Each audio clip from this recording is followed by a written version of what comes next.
الحمد لله رب العالمين. اللهم صل على محمد وعلى آل محمد.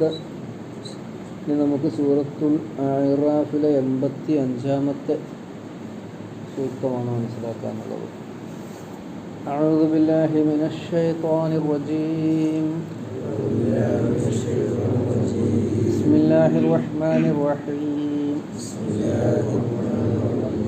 وإلى مدين أخاهم شعيبا قال يا قوم اعبدوا الله ما لكم من إله غيره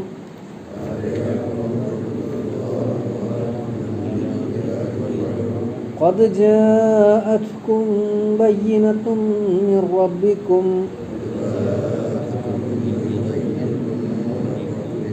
فأوفوا الكيل والميزان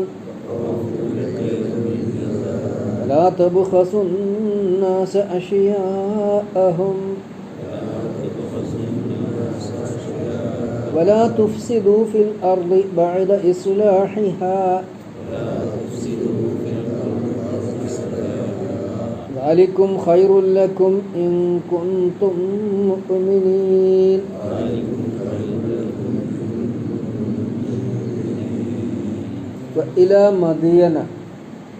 മദിയൻ പ്രദേശത്തേക്ക് നിയോഗിക്കപ്പെട്ടു.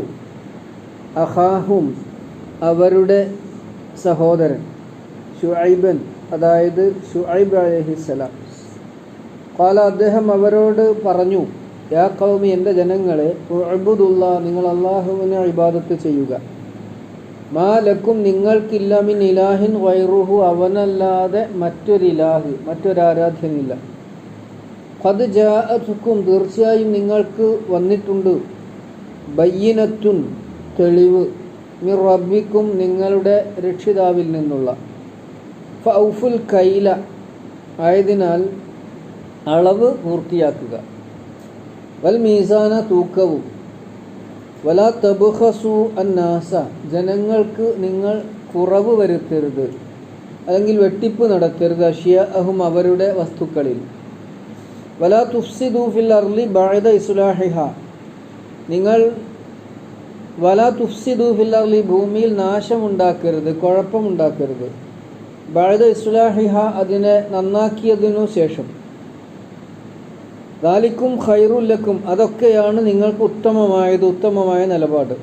ഇൻ കുന്തും മുഅ്മിനീൻ നിങ്ങൾ വിശ്വാസികളാണെങ്കിൽ. ഒന്നുകൂടെ അർത്ഥം പറയാം. ഇലാ മദിയനിലേക്ക് അഖാഹും ശുഐബൻ അവരുടെ അവരുടെ സഹോദരൻ ശുഐബിനെ നിയോഗിച്ചു. ഖാല അദ്ദേഹം പറഞ്ഞു, യാ ഖൗമി ഉഅ്ബുദുല്ലാഹ് അദ്ദേഹം തൻ്റെ ജനങ്ങളോട് പറഞ്ഞു, ജനങ്ങളെ നിങ്ങൾ അല്ലാഹുവിനെ ഇബാദത്ത് ചെയ്യുക. മാ ലക്കും മിൻ ഇലാഹിൻ ഗൈറു അവനല്ലാതെ ഒരു ആരാധ്യനും നിങ്ങൾക്കില്ല. ഖദ് ജാഅതുക്കും ബയ്യിനത്തും മിർ റബ്ബിക്കും നിങ്ങൾക്ക് നിങ്ങളുടെ രക്ഷിതാവിൽ നിന്നുള്ള തെളിവ് വന്നെത്തിയിട്ടുണ്ട്. ഫൗഫുൽ കൈലായതിനാൽ നിങ്ങൾ അളവ് പൂർത്തീകരിക്കുക, വൽ മീസാന തൂക്കവും, വലാ തബ്ഖസുന്നാസ അഷ്യാഅഹും ജനങ്ങൾക്ക് അവരുടെ വസ്തുക്കളിൽ കുറവ് വരുത്തരുത്, വലാ തുഫ്സിദു ഫിൽ അർളി ഭൂമിയിൽ നാശമുണ്ടാക്കുകയും അരുത്, ബഅദ ഇസ്ലാഹിഹ അതിനെ ഇസ്ലാഹ് ചെയ്തതിനു ശേഷം നന്നാക്കിയതിനു ശേഷം. ദാലിക്കും ഖൈറുൽ ലക്കും അതാണ് നിങ്ങൾക്ക് ഉത്തമമായിട്ടുള്ളത്, ഇൻ കുന്തും മുഅ്മിനീൻ നിങ്ങൾ വിശ്വാസികളെങ്കിൽ. ഇപ്പോൾ പ്രവാചകന്റെ കൽപ്പന അല്ലെങ്കിൽ പ്രവാചകാധ്യാപനം തള്ളിക്കളഞ്ഞ ഒരു വിഭാഗത്തിൻ്റെ കൂടി ചരിത്രം നമ്മൾ ഉണർത്തുകയാണ്. അങ്ങനെ തള്ളിക്കളഞ്ഞാൽ എന്തായിരിക്കും അവരുടെ പരിണിതി എന്നുകൂടിയാണ് ഓർമ്മപ്പെടുത്തുന്നത്. മദിയൻ എന്ന പ്രദേശം തബൂക്കിനടുത്തുള്ള പ്രദേശമാണ് മദിയൻ. മൂസാ നബി അലൈഹിസ്സലാം മദിയനിലേക്ക് ഹിജ്റ പോയി. ഈജിപ്തിലെ കൊട്ടാരത്തിൽ വളരുന്നതിനിടക്ക് പുറത്തിറങ്ങിയപ്പോൾ ഒരു കിബിത്തി വംശജനുമായി ഒരു ചെറിയൊരു കശപിശ ഉണ്ടായല്ലോ. അപ്പോൾ മൂസാ നബിയുടെ ഇടിയേറ്റിട്ട് യാദൃച്ഛികമായി അപ്രതീക്ഷിതമായി ആ കിബിത്തി മരണപ്പെട്ടു. പിറ്റേന്നും സമാനമായൊരു സംഭവം ഉണ്ടാകുമെന്ന് തോന്നിയപ്പോൾ ഒരാൾ വന്ന് കണ്ടു പറഞ്ഞു, മൂസ നിനക്കെതിരെ വലിയ ഗൂഢാലോചന നടക്കുന്നുണ്ട് എന്ന് പറഞ്ഞപ്പോൾ മൂസാ നബി അലൈഹി സ്വലാം അവിടുന്ന് നാട് വിടുകയാണ്. ഈജിപ്തിലാണല്ലോ അദ്ദേഹം വളർന്നത്. നാട് വിട്ട് പോകുന്നത് മദിയനിലേക്കാണ്. ആ വഴിയിലാണ് അദ്ദേഹം 2 പെൺകുട്ടികൾ ആടിന് വെള്ളം കൊടുക്കാൻ ബുദ്ധിമുട്ടുന്നത് കണ്ട് അവർക്ക് വെള്ളം കോരി കൊടുക്കുന്നതും, അവിടെ ഒരു തണലിൽ മാറിയിരുന്ന് റബ്ബി ഇന്നി ലിമാ അൻസൽത മിൻ ഖൈറിൻ ഫഖീർ, അല്ലാഹ് നീ എനിക്ക് ഇപ്പം തരുന്ന ഏതൊരു ഖൈറും ഇപ്പം എനിക്ക് ആവശ്യമാണ് എന്ന് പ്രാർത്ഥിച്ചതുമൊക്കെ സൂറത്ത് ഖസസിൽ അത് വിശദമായി വരുന്നുണ്ട്. ആ പ്രാർത്ഥന കഴിഞ്ഞ് അല്പം കഴിഞ്ഞപ്പോൾ ആ 2 പെൺകുട്ടികൾ തിരിച്ചു വരുന്നു. ഞങ്ങളെ ഉപ്പ അന്വേഷിക്കുന്നുണ്ടെന്ന് പറയുന്നു. അങ്ങനെ ആ പെൺകുട്ടികളിൽ ഒരാൾ അവരുടെ കൂടെ പോകുന്നു. ചെന്നെത്തിയത് ഷുഐബ് നബി അലൈഹി സ്വലാമയുടെ വീട്ടിൽ. ഷുഐബ് നബി അലൈഹി സ്വലാം. ഈ ഷുഐബ് നബി അലൈഹി സ്വലാമയെ നിയോഗിച്ചത് മദിയൻ എന്ന പ്രദേശത്തേക്കാണ്.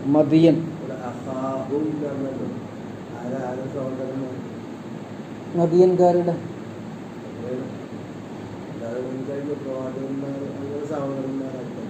അല്ല, വേറെ മുമ്പും പറഞ്ഞിട്ടുണ്ട്. അതായത് അവർക്ക് പരിചയമുള്ള ഒരാൾ എന്നുള്ള അർത്ഥത്തിനാണ് അവരുടെ തന്നെ സഹോദരൻ എന്ന് പറഞ്ഞത്. അവരുടെ ഇടയിൽ വളർന്ന അവർക്ക് പരിചയമുള്ളവർ, അപരിചിതനൊന്നുമല്ല എന്നുള്ള അർത്ഥത്തിൽ സൂചിപ്പിക്കാൻ വേണ്ടിയിട്ടാണ്. വഇല മദിയന അഖാഹും ശുഐബൻ, അഹ് സഹോദരൻ നമുക്കറിയാലോ. അഖാഹും ശുഐബൻ, അവരുടെ സഹോദരൻ ശുഐബ് നബി അലൈഹി സ്വലാമിനെ നിയോഗിച്ചു. അദ്ദേഹം മദിയൻകാരിലേക്കും അവിടെ തന്നെ അടുത്തുള്ള ഐക്ക പ്രദേശത്തേക്കും നിയോഗിക്കപ്പെട്ട പ്രവാചകൻ. അത് 2 പ്രദേശത്തേക്കാണ് അദ്ദേഹം നിയോഗിക്കപ്പെട്ടത്. അസ്ഹാബുൽ ഐക്ക, കാവുകാർ, മരക്കാവുകാർ എന്നൊക്കെയാണ് ഇതിൽ. അവിടേക്കും ശുഐബ് നബി അലൈഹി സ്വലാമിയാണ് നിയോഗിക്കപ്പെട്ടത്. അദ്ദേഹത്തിൻ്റെ ജനത നമ്മൾ പറഞ്ഞ പോലെ ഷിർക്കാണ് ഒന്ന്, അവരുടെ മഹാപാപം. പിന്നെ അവർ വലിയ സമ്പന്നരാണ്. അതായത് ആ പ്രദേശം വലിയ കച്ചവട പ്രാധാന്യമുള്ള ഒരു പ്രദേശമാണ്. ആ നാട്ടിലൂടെ വേണം കച്ചവട സംഘങ്ങൾക്ക് എങ്ങോട്ടും പോകാൻ. അപ്പോൾ സ്വാഭാവികമായും ആ നാട്ടുകാരും വലിയ വർത്തക പ്രമാണിമാരായി മാറി. അങ്ങനെ കച്ചവടത്തിൽ വലിയ മികവുറ്റ പ്രമാണിമാരായി മാറിയപ്പോൾ പിന്നെ അവരുടെ മനസ്സ് മുഴുവനും സാമ്പത്തിക ചിന്തയായി. അതായത് കുറച്ച് പണം കൂടുമ്പോൾ നീ ഉണ്ടാക്കണം, ഇങ്ങനെ പണം പെരുപ്പിക്കണം എന്ന ഒരു കമ്പോള സംസ്കാരമൊക്കെ നമ്മൾ ഇന്ന് പറയാറില്ലേ. കമ്പോള സംസ്കാരത്തിൻ്റെ ആകത്തുക എന്താണ്? മറ്റുള്ളവരെന്തായിരുന്നാലും ശരി, എനിക്ക് സമ്പാദിക്കണം. അതിന് ചൂഷണം ചെയ്യാം, ചതിക്കാം, നുണ പറയാം. ഇങ്ങനെ മറ്റുള്ളവരെ ചതിച്ച്, മറ്റുള്ളവരെ ചൂഷണം ചെയ്ത്, കളവ് പറഞ്ഞ് കച്ചവടത്തിൽ വർധനവുണ്ടാക്കി പണം കൂട്ടുന്നൊരു ഏർപ്പാട്. അത് അവരിൽ എങ്ങനെയും പണം സമ്പാദിക്കാം എന്നുള്ളത് കൊണ്ടാണ് അള്ളാഹു ആ വിഷയത്തിൽ ഇടപെട്ടുകൊണ്ട് ഔഫുൽ കൈല വൽ മീസാൻ എന്നവരെ ഉണർത്തുന്നത്. കൃത്രിമം കാണിക്കുക, അതാണ് അവരുടെ വലിയ പാപം. നമ്മൾ മുമ്പ് പറഞ്ഞിട്ടുണ്ടല്ലോ, ഏത് പ്രവാചകനും അള്ളാഹുവിൻ്റെ ഏകത്വവും, അള്ളാഹുവിൻ്റെ ഉലൂഹിയത്തും, അള്ളാഹുവിൻ്റെ റുബൂബിയത്തും, അള്ളാഹുവിൻ്റെ മുലൂക്കിയത്തും ഒക്കെ ഉണർത്തിക്കഴിഞ്ഞാൽ പിന്നെ ആ സമൂഹത്തിൽ ഏറ്റവും ഗുരുതരമായി ജനങ്ങൾ കൂടുതൽ മുഴുകുന്ന പാപം, കുറ്റകൃത്യം. ലൂത്ത് നബി അലൈഹി സ്വലാമയുടെ ചരിത്രം നമ്മൾ പഠിച്ചപ്പോഴും അവിടുത്തെ ഏറ്റവും ഗുരുതരമായ, ഏറ്റവും നീചമായ കുറ്റകൃത്യത്തിനെതിരെയാണ് പൊരുതുക. ഇവിടെ അതന്നെയാണ്, അളവ് തൂക്കങ്ങളിൽ കൃത്രിമം കാണിക്കുന്ന തിന്മക്കെതിരെ അദ്ദേഹം പൊരുതുകയാണ്. പിന്നെ അദ്ദേഹം പറഞ്ഞു, യാ ഖൗം യഅ്ബുദുല്ലാഹ മാ ലക്കും മിൻ ഇലാഹിൻ ഗൈറു. ഇത് നമ്മൾ ഹൂദ് നബി അലൈഹി സ്വലാമയുടെയും നൂഹ് നബി അലൈഹി സ്വലാമയുടെയും ലൂത്ത് നബി അലൈഹി സ്വലാമയുടെയും സാലിഹ് നബി അലൈഹി സ്വലാമയുടെയും ചരിത്രം പഠിച്ചപ്പോൾ പറഞ്ഞു ഇതേ വാചകം, ഉഅ്ബുദുല്ലാഹ മാ ലക്കും മിൻ ഇലാഹിൻ ഗൈറു. നിങ്ങൾ അള്ളാഹുവിനെ ആരാധിച്ചും അവൻ്റെ കൽപ്പനകൾ സ്വീകരിച്ചും അവന് വഴിപ്പെട്ടും ജീവിക്കണം. ഇബാദത്തുല്ലാഹ്, അതാണ് അടിസ്ഥാന സിദ്ധാന്തം, ഇസ്ലാമിൻ്റെ തന്നെ അടിസ്ഥാന സിദ്ധാന്തം. നിങ്ങൾക്ക് അവനല്ലാതെ ഒരു ആരാധ്യനല്ല. മറ്റൊരാളുടെ മുമ്പിൽ നിങ്ങൾ വണങ്ങുവാനോ വഴങ്ങുവാനോ, മറ്റൊരാളുടെ മുമ്പിൽ സുജൂദ് ചെയ്യുവാനോ, മറ്റൊരാളുടെ കൽപ്പന ദൈവത്തിൻ്റെ കൽപ്പന പോലെ സ്വീകരിക്കാനോ പാടില്ല. അതാണല്ലോ വാലക്കും മിൻ ഇലാഹിൻ ഗൈറു, അള്ളാഹുവിൻ്റെ ഉലൂഹിയത്ത്. ഖദ് ജാഅത്കും ബയ്യിനത്തും മിർ റബ്ബിക്കും, നിങ്ങൾക്ക് നിങ്ങളുടെ റബ്ബിൽ നിന്നുള്ള തെളിവിത വന്ന് കിട്ടിയിരിക്കുന്നു. ഈ തെളിവ് എന്താ? അദ്ദേഹം തന്നെയാണ് തെളിവ്.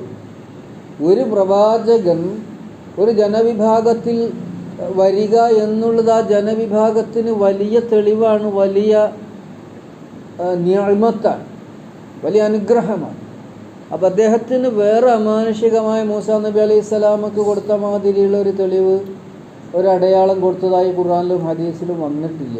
അപ്പോൾ പണ്ഡിതന്മാർ പറയുന്നത് ഇവിടെ ബയ്യനത്ത് എന്ന് പറഞ്ഞാൽ അദ്ദേഹം പ്രബോധനം ചെയ്യുന്ന അള്ളാഹുവിൽ നിന്ന് ലഭിച്ച വഹിയും, അതുതന്നെയാണ് ഇവിടുത്തെ തെളിവ്. ഒരു പ്രവാചകൻ ഒരു ജനങ്ങളിൽ ഉണ്ടാവുക എന്നുള്ള നാട്ടിൻ്റെ ഒരു അനുഗ്രഹമാണ്. പ്രവാചകന്മാരുടെ അനന്തരാവകാശികളായ പണ്ഡിതന്മാർ നമ്മുടെ നാട്ടിലൊക്കെ എത്രയോ പേരെടുത്ത പണ്ഡിതന്മാരുണ്ട്. അതൊക്കെ നാട്ടിനൊരു അഭിമാനമാണ്. കേരളത്തിൽ തന്നെ ലോകപ്രശസ്തരായിട്ടുള്ള പണ്ഡിതന്മാർ ജീവിച്ചിരുന്നൊരു കാലമുണ്ടായിരുന്നു. അത് നമുക്കൊരു അഭിമാനമാണ്. അപ്പോൾ ഇത്തരത്തിൽ ഒരു പ്രവാചകൻ നിയോഗിക്കപ്പെടുന്നത് അവർക്കൊരു തെളിവാണ് എന്ന് പറഞ്ഞാൽ ആ പ്രവാചകൻ്റെ വളരെ ലളിതമായ മാന്യമായ ജീവിതം, അതന്നെ വലിയ ഒരു സംഗതി. ഒരു പ്രവാചകൻ്റെ ജീവിതം നോക്കിയാൽ അറിയാം അദ്ദേഹത്തിൻ്റെ മഹത്വം. ഇങ്ങനെ വളരെ മഹാനായ ജീവിതത്തിൽ നിന്ന് തന്നെ ഒരുപാട് പകർത്തിയെടുക്കുവാനുള്ള ഒരു മഹാപ്രവാചകൻ അദ്ദേഹം.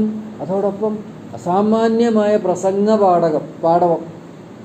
ഖതീബുൽ അംബിയ എന്നാണ് അദ്ദേഹത്തെ പറ്റി നബി കരീം സല്ലല്ലാഹു അലൈഹി വസല്ലം പറഞ്ഞത്. ഖതീബുൽ അംബിയ, അംബിയാക്കന്മാരിലെ ഖതീബ് ശുഐബ് നബി അലൈഹി സ്വലാം. അത്രയും അദ്ദേഹത്തിൻ്റെ പ്രഭാഷണം കേട്ടാൽ ജനങ്ങളത് ശ്രദ്ധിച്ചു നിൽക്കും. ഇത്ര ആകർഷണീയമായ പദപ്രയോഗങ്ങളിലൂടെ വാക്സാമർത്ഥ്യം ഉണ്ടായിരുന്ന മഹാനാണ് ശുഐബ് നബി അലൈഹിസ്സലാം. അപ്പോൾ അദ്ദേഹം പറയുകയാണ്, നിങ്ങൾക്കിതാ നിങ്ങളിൽ നിന്നുള്ള തെളിവ് വന്നെത്തിയിട്ടുണ്ട്. ആയതിനാൽ നിങ്ങൾ ചെയ്യേണ്ടത് ഫൗഫുൽ കൈല, തൗഹീദിനോടനുബന്ധിച്ച അള്ളാഹുവിനെ സംബന്ധിക്കുന്ന അറിയിപ്പുകളുമൊക്കെ അദ്ദേഹം നടത്തിയിട്ടുണ്ട്. ഒറ്റ ദിവസം കൊണ്ട് നടക്കുന്ന സംഭവമല്ല, നമ്മൾ മുമ്പ് മനസ്സിലാക്കിയിട്ടുണ്ടല്ലോ. പ്രവാചകന്മാരുടെ ദഅവത്ത് ഒറ്റ ദിവസം കൊണ്ടുള്ളതല്ല, നിരന്തരം നീണ്ടു നിൽക്കുന്നൊരു പ്രക്രിയയുടെ ഭാഗമായി അദ്ദേഹം അവരിൽ ഏറ്റവും കൂടുതലുണ്ടായിരുന്ന ഔഫുൽ കൈല വൽ മീസാൻ, കയ്യിലും മീസാനും പൂർത്തിയാക്കണം. കയ്യിൽ പറഞ്ഞ അളവ് തന്നെ, കാലയക്കീലും കയ്യിലും. നമ്മൾ പണ്ടൊക്കെ കയ്യിൽ, ഇപ്പോഴും ഉണ്ടല്ലോ കയ്യിൽ, അത് ഇതിൽ നിന്നുണ്ടായ വാക്ക് തന്നെയാണ്, അളന്നെടുക്കുന്ന സാധനം. പിന്നെ വൽ മീസാൻ, മീസാനും തൂക്കം. അള്ളാഹു സൂറത്തു റഹ്മാൻ പറഞ്ഞിട്ടുണ്ടല്ലോ, വസ്സമാഅ റഫഅഹ വവളഅൽ മീസാൻ. അള്ളാഹു ആകാശത്തെ ഉയർത്തി നിർത്തിക്കൊണ്ട് സന്തുലിതമാക്കി മീസാൻ സ്ഥാപിച്ചു എന്നാണ്. ഈ മീസാൻ എന്ന് പറഞ്ഞ ഒരു നീതിയുടെ, സത്യത്തിൻ്റെ ഒക്കെ ഒരു പ്രതീകമാണ് തുലാസ് പറയുന്നത്. തുലാസ് അതാണല്ലോ കോടതിയുടെ ഒക്കെ ചിഹ്നം. തുലാസ് നീതി സൂചിപ്പിക്കാൻ വേണ്ടിയിട്ടാണല്ലോ. അല്ലാ തത്ഗൗ ഫിൽ മീസാൻ, ആ വിഷയത്തിൽ നിങ്ങൾ അക്രമം ചെയ്യാൻ പാടില്ല.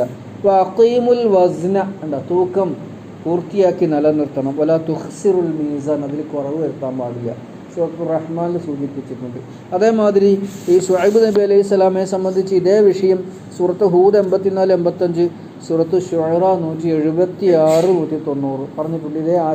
ഇതേ പദങ്ങളിലൂടെ തന്നെ ശുഐബ് നബി അലൈഹി സ്വലാമയുടെ നിയോഗം അല്ലാഹു തആല പരിചയപ്പെടുത്തിയിട്ടുണ്ട്. ഈ അളവിലും തൂക്കത്തിലും കൃത്രിമം നടത്തരുത് എന്ന് പറഞ്ഞാൽ കച്ചവടക്കാർ മനസ്സിലാക്കേണ്ടതുണ്ട്. നമ്മൾ പറയുന്ന ഗുണമുള്ള വസ്തുവേ കൊടുക്കാൻ പാടുള്ളൂ. അല്ലാതെ നമ്മളിതിങ്ങനെ ഓതുക, കളത്തരം കാണിക്കുക, അത് കച്ചവടക്കാർക്ക് വലിയ അപകടം. അല്ലെങ്കിൽ തന്നെ റസൂൽ സല്ലല്ലാഹു അലൈഹി വസല്ലം പറഞ്ഞിട്ടുണ്ട് കച്ചവടക്കാരെ സംബന്ധിച്ചിടത്തോളം, നിങ്ങൾ സ്വതക്ക ധാരാളം കൊടുക്കണം കേട്ടോ. കാരണം നിങ്ങളുടെ കച്ചവടത്തിൽ ചിലപ്പോൾ അല്ലറ ചില്ലറ സംഗതിയൊക്കെ ഉൾപ്പെടുമല്ലോ. അങ്ങനെയാണല്ലോ അതിൻ്റെ ഒരു സ്വഭാവം, അങ്ങനെയാണ്. അതുകൊണ്ട് നിങ്ങൾ സ്വതക്ക കൊടുത്തുകൊണ്ട് അത്തരം തെറ്റുകളിൽ നിന്ന് മുക്തരാകാൻ ശ്രമിക്കണം എന്ന് റസൂൽ സല്ലല്ലാഹു അലൈഹി വസല്ലം പറഞ്ഞിട്ടുണ്ട്. അപ്പോൾ ഇവിടെ അളവും തൂക്കവും പൂർത്തിയാക്കണം എന്ന് പറഞ്ഞാൽ തൂക്കവും അളവും മാത്രമല്ല, അതിൻ്റെ ഗുണം, നമ്മൾ പറയുന്ന ഗുണം, നമ്മൾ വാങ്ങുന്ന പൈസക്ക് ഉള്ള ഗുണത്തിനുള്ള സാധനങ്ങളാണ് കൊടുക്കേണ്ടത്. ചെറിയ കച്ചവടക്കാർക്കും വലിയ കച്ചവടക്കാർക്കും ഒക്കെ ബാധക. ഞാൻ പറയാറുണ്ട്, മാർക്കറ്റിൽ നല്ല മീൻ മുന്നിൽ നിരത്തിയിട്ട് ഉള്ളിൽ പഴയ മീനും ആ നിരത്തിയതല്ലാത്ത വർഗവും, നമ്മൾ പറയില്ല നാടൻ മത്തി മുന്നിലിട്ട് കണ്ട് അപ്പുറത്ത് മറ്റേ മത്തി വിൽക്കാൻ പാടില്ല. അപ്പോൾ ഇതിൻ്റെ പരിധിയിൽ വരുന്നതാണ്. അതേമാതിരി ചെറുനാരങ്ങ വാങ്ങാൻ ചെന്നാൽ പുറത്ത് പണ്ടൊക്കെ അങ്ങനെയായിരുന്നു, മുന്നിൽ നല്ലത് വെച്ചിട്ടുണ്ടാവും. നമുക്ക് തൂക്കാൻ പറഞ്ഞാൽ ഏതാ എടുത്തു തരിക? ഉള്ളുന്ന്. ഇപ്പോൾ കുറേ മാറ്റം വന്നത് ഈ ഉപഭോക്തൃ നിയമം വന്നതിൻ്റെ ശേഷമാണ്. മുന്തിരി, 1 കിലോ മുന്തിരി വാങ്ങിയാൽ 1/4 കിലോ ചീഞ്ഞതായിരിക്കും പണ്ടൊക്കെ. ഇപ്പം അങ്ങനെയല്ല, നമുക്ക് എടുക്കാനുള്ള അവകാശമുണ്ട് നിയമമായി. അപ്പോൾ കൃത്രിമം. അതേമാതിരി പാക്ക് ചെയ്തിട്ടുണ്ടെങ്കിൽ ആ പാക്കിൽ പറഞ്ഞ തൂക്കയിലുണ്ടായിരിക്കണം, അതിലുണ്ടായിരിക്കണം. അപ്പം ഇങ്ങനെ പലതരത്തിലുള്ള തട്ടിപ്പിനെയും വെട്ടിപ്പിനെയും റസൂൽ സല്ലല്ലാഹു അലൈഹി വസല്ലം ഗോതമ്പ് ചാക്ക് കൈയിട്ടത് നമുക്കറിയാമല്ലോ. വെള്ളം നനഞ്ഞ ഗോതമ്പ് അടിയിലാക്കി നല്ല ഗോതമ്പ് മുകളിൽ വിറ്റപ്പോൾ റസൂൽ മാർക്കറ്റിലൊക്കെ ഇറങ്ങുമല്ലോ. മദീനത്തു നബി എന്ന് മദീനത്തൊരു മാർക്കറ്റ് തന്നെ ഉണ്ടായിരുന്നു, മദീനത്തു നബി. എന്നിട്ട് ഒരിക്കൽ മാർക്കറ്റിലൂടെ ഇങ്ങനെ നടന്നു നോക്കുമ്പോൾ ഒരു ഗോതമ്പ് വിൽക്കാൻ കൊണ്ട് നിൽക്കുന്ന ഒരാൾ. അപ്പോൾ എന്താ, നനഞ്ഞ ഗോതമ്പ്. റസൂൽ അതിലൊന്നും കൈയിട്ടു. അപ്പോൾ അടിയിൽ നനഞ്ഞത്, മുകളിൽ നല്ലത്. അതെന്താ, അത് നനഞ്ഞപ്പോൾ ആവശ്യമില്ല, എല്ലാം കലർത്തിയിട്ട് ഒരുപോലെ ആക്കണം, കള്ളത്തരം കാട്ടാൻ പാടില്ല. അപ്പോൾ ഇങ്ങനെയൊക്കെ റസൂൽ സല്ലല്ലാഹു അലൈഹി വസല്ലം ഈ വിഷയത്തിൽ ഇടപെട്ടിട്ടുണ്ട്. അപ്പോൾ നമ്മൾ വലാ തബ്ഖസുൻ നാസ അഷ്യാഅഹും എന്നാണ് പിന്നെ പറയുന്നത്. ഫൗഫുൽ കൈല വൽ മീസാൻ, അളവ് തൂക്കങ്ങളിൽ കൃത്രിമം പാടില്ല. വലാ തബ്ഖസുൻ നാസ അഷ്യാഅഹും, ജനങ്ങൾക്ക് അവരുടെ സാധനം കുറക്കാൻ പാടില്ല. അവർ വാങ്ങുന്ന കണക്കനുസരിച്ച് അവർക്ക് കിട്ടണം, അവർ നൽകുന്ന വിലക്കനുസരിച്ചുള്ള മുതൽ അവർക്ക് കിട്ടണം. കള്ളത്തരം കാട്ടാൻ ഇപ്പോൾ അൽഹംദുലില്ലാഹ് വലിയ മാറ്റം ഉണ്ട് കേട്ടോ. പണ്ടൊക്കെ അങ്ങനെ തുലാസിലൊക്കെ കൃത്രിമം കാണിച്ചതൊക്കെ നമ്മൾ പറഞ്ഞു കേൾക്കാറുണ്ട്. തുലാസിലെ കൃത്രിമം പണ്ടൊക്കെ അങ്ങനെ കേട്ടിരുന്നു. അതേമാതിരി പാല് വിൽപ്പനക്കാർ പാലിൽ വെള്ളം ചേർക്കുക ചെയ്യാൻ പാടില്ലാത്തതാണ് ഇതിൻ്റെ. അപ്പോൾ ഇന്ന് അങ്ങനെയല്ല. ഇന്ന് ഈ ഇലക്ട്രോണിക് തുലാസ് കൂടി വന്നപ്പോൾ വളരെ കൃത്യമായി കച്ചവടക്കാർക്കൊക്കെ വളരെ, എന്നാലും കച്ചവടക്കാർ ഒരിത്തിരി മുന്നിക്ക് തൂക്കം നിർത്തി അല്ലേ. നമ്മളൊക്കെ ഇറച്ചി വാങ്ങുമ്പോൾ നിയമാവും അൽഹംദുലില്ലാഹ് അതിൽ വലിയൊരു മാറ്റമാണ്. അപ്പോൾ ഫൗഫുൽ കൈല വൽ മീസാന വലാ തബ്ഖസു നാസ അഷ്യാഅഹും. തബ്ഖസു എന്ന നഷ്ടം വരുത്തരുത് എന്നോ അല്ലെങ്കിൽ കുറക്കരുത് എന്നൊക്കെ സാന്ദർഭികമായി അർത്ഥം പറയാം. അഷ്യാ ഷെയ്ഖ് എന്ന വസ്തു എന്നാണ്. അഷ്യാഅഹും അവരുടെ സാധനങ്ങൾ, അവരുടെ വസ്തുക്കൾ. വലാ തുഫ്സിദു ഫിൽ അർളി, ഭൂമിയിൽ ഫസാദ് ഉണ്ടാക്കരുത്.